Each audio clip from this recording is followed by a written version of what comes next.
Oi pessoal, eu sou Ceci Freire, bem-vindos ao Dia do Rezembro. Espero que vocês estejam curtindo essa jornada. Ela é carioca, basta o jeitinho dela andar. Em primeiro lugar, eu queria saber se tá tudo bem com vocês, se vocês já estão prontos para o Natal, se todo mundo já comprou presente de Natal e o que é que vocês vão fazer para a ceia. Então, aproveita esse momento, dá uma pausa no vídeo, fala aqui embaixo pra mim tudo que está planejado para esse fim de ano. Lembra que a gente tem 4 dias de folga no Natal, 4 dias de folga no Réveillon, não é possível que vocês não vão fazer alguma coisa. Porque eu não vou fazer nada, eu vou ficar em casa lendo. Hoje eu vim conversar um pouquinho com vocês sobre Fique Comigo, que eu recebi em parceria com a HarperCollins. E esse livro laranja lindo, né? Laranja com rosa, eu achei maravilhoso. E esse livro ele foi escrito pela Ayobami Adebayo. Eu espero que eu tenha pronunciado certo, juro que eu tentei. É um nome nigeriano. Na Nigéria eles falam Yorubá e é um pouco diferente para mim. Quando eu recebi esse livro da Harper, eu sabia absolutamente zero sobre ele. E eu li a orelhinha. Vi que ele foi recomendado pela Margaret Atwood, que é autora do Conto da Aya, e eu coloquei ele na minha lista de prioridade para ler agora em dezembro. Primeiro porque foi um tema que me tocou bastante, porque aqui a gente tem a história de uma jovem, a Égide.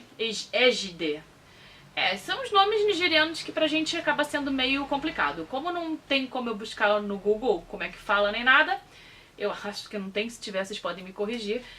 Mas aqui é Égide. E por que eu fiquei tocada? Porque a Égide ela tá esperando um milagre. Ela é nigeriana, casada com um marido nigeriano, e ela não pode engravidar.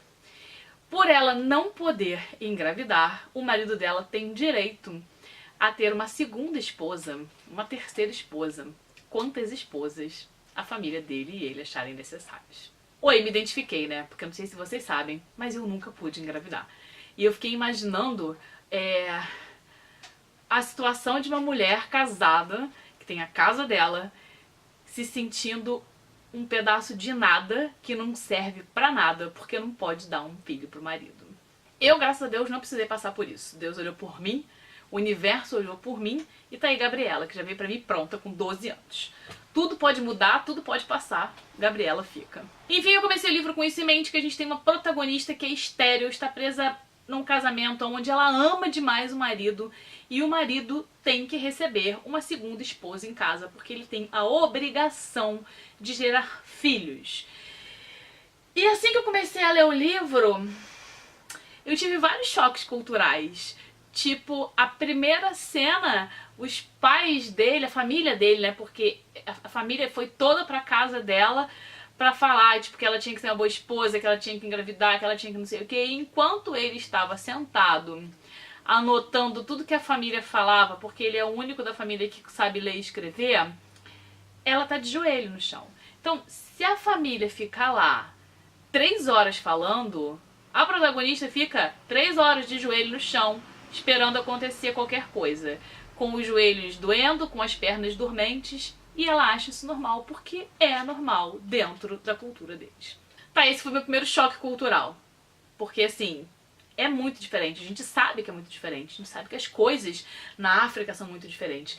Mas o que mais me espantou é que conforme ela ia descrevendo todas as diferenças, todas as coisas que iam me chocando culturalmente, eu ia entendendo pela narrativa dela o quão normal, o quão natural isso é pra ela, e em determinado momento parou de me aborrecer, parou de me chocar, e eu tava encarando aquilo realmente como uma tradição milenar para eles. A história é narrada em 2 tempos, em 2008 e em 1980, que é quando está uma época muito turbulenta na Nigéria. Se você é um pouquinho mais velho, você deve lembrar que foi uma época que a Nigéria, a Angola, estava em guerra civil, toda hora tinham tumultos, tiroteios, assassinatos, era uma coisa muito brutal. Se você também já leu Pequena Abelha, que eu vou deixar linkado até aqui embaixo, é um livro que eu não tenho mais, eu gostaria muito de ter, você vai lembrar desse momento específico na África na década de 80. Tá, uma coisa que eu preciso dizer pra vocês também é que a Égide, ela ama o marido, o Akin.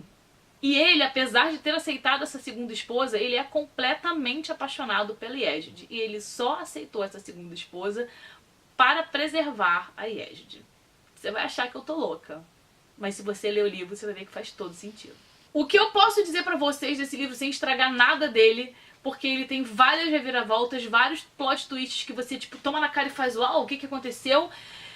É que esse livro é um livro sobre amor, um amor desmedido, um amor desesperado, de pessoas que fazem de tudo, falam tudo e aceitam tudo em nome desse amor. A história desses dois é uma história de sofrimento para tentar salvar a pessoa que eles amam.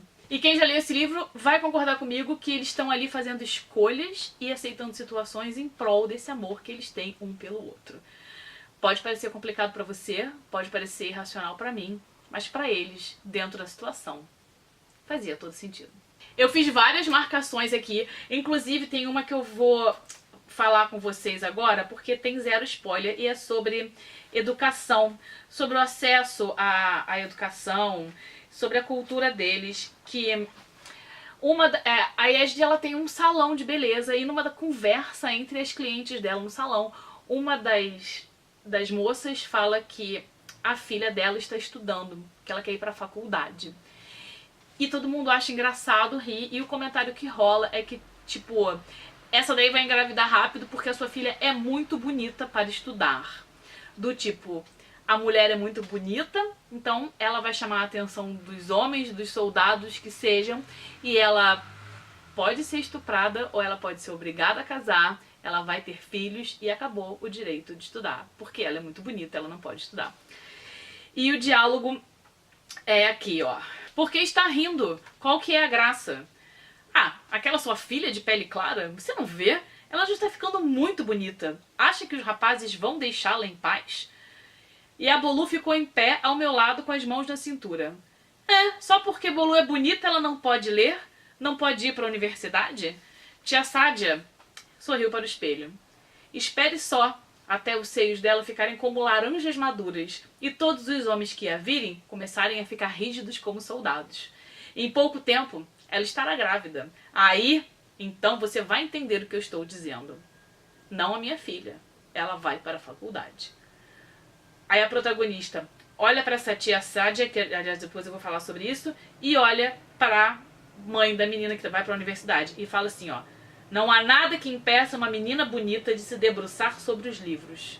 E realmente, não há nada que impeça uma mulher bonita de ser muito mais do que só bonita. Ela pode e deve ser bonita, mas ela pode, deve e merece ser mais do que isso. E daí eu vou fazer só uma parte assim que eu fiquei confusa em algumas partes pela inserção do Yorubá dentro da história. Porque eles têm uns títulos para avó, para mãe, para madrasta, porque como a cultura Yorubá ali na Nigéria, na época que está sendo narrada a história, permitia que um homem tivesse mais do que uma mulher, cada uma tinha um prenome, sabe? E aí, não sei das quantas. Pra mim é como se estivesse chamando, como se fosse a minha mãe, que é a Ivone, ela passasse a ser a Simone, que seria a mãe da Simone, entendeu?